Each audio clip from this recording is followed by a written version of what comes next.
Nagluto nga pala kami ni Kosa ngayon ng pesang bulig at dalag naman kung tawagin sa Tagalog. At dahil nga makulimlim ang panahon ngayon, kaya napakasarap naman talaga na humigop ng sabaw. Kaya papasyal tayo ngayon kay Paring Tads, baka sakali meron tayong maburaot. Kaya tara guys, let's go!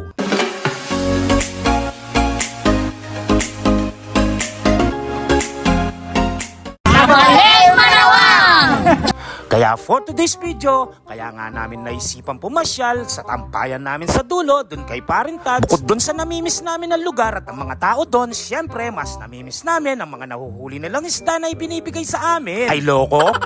Panalo nga pala ngayon ang ating tropa na si Paring Gang dahil napakalaki nga pala ng nahuli niyang bulig ngayon kumpara dun sa nahuli dati ni Kuya Manny. Kwento pa nga ni Paring Gang dahil nga nagkasunod-sunod daw ang ulan mula kahapon at nung nakarang araw kaya tumaas ang tubig at biglang pasok ng mga bulig dito sa lugar nila. At nung pauwi na kami, inabutan din namin dito si Paring Tony na nililinis niya ang isdang nahuli niya at ang tawag namin dito ay turit. At malungkot na kinikwento pa nga niya, 1 kilong ulang na nga lang daw ang mga nahuli niya ngayong araw. Medyo malungkot nga rin ang balita ngayon dito sa dayat sa aming baryo. Wala rin silang mahuling mga ulang kumpara dun sa dating mga nakaraang buwan na marami ang kanilang mga nahuhuli at pinagkakakitaan ng mga tao dito sa aming baryo. Marahil siguro sa sobrang init at biglang buhos ng mga sunod-sunod na ulan kaya siguro nanibago at naluluto raw ang mga ulang dito sa aming baryo. Nakwento nga lang din kasi sa akin ni Apong Puti nung isang araw dahil isa rin sila sa mga mangingisda dito sa aming baryo na nakikinabang din sa mga ulang. Kaya sa mga karatig bayan namin dyan, kagaya ng Masantol at karatig probinsya, kagaya ng Kalumpit, paki-comment na lang din sa comment section kung nararanasan nyo rin ang pagkamatay ng mga ulang at pagkabawas din nila dahil daw sa pagbabago ng panahon. At habang nagluluto kami at nagkikwentuhan ni Kosa,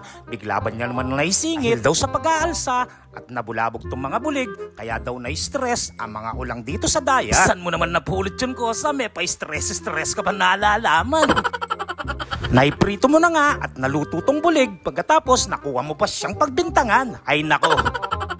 Ay hindi, joke lang. Ganyan lang talaga kami ni Kosa pag nagkukwentuhan kami. Kung ano-ano na lang ang mga pumapasok sa isip namin, kaysa naman sa problema ang laging pinag-uusapan, ay ewan ko ba.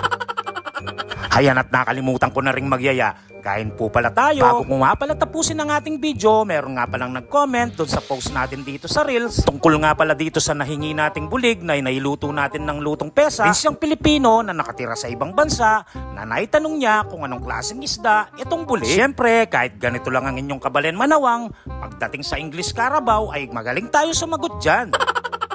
Shout out to my friend Odelan Gonzalez. Please put a comment on the comment section where do you live so that we know kung saan nakakarating ang aming mga videos. Siyempre, kailangan matuto rin siya magtagalog ha. Kunwari ka pa dyan manawang talagang hindi mo lang talaga alam sa English. Shout out nga pala kay Lori Silvestre at heto raw yung paborito mo, sabi ni Kosa, yung bituka ng bulig. Hanggang dito na lang ang aming video. Maraming salamat nga pala sa lahat ng mga nanonood at nagsishare ng ating mga video. Sa mga hindi pa nakafollow, paki-follow na rin para lagi kayong updated sa aming mga bagong video. Maraming salamat sa panonood. Bye!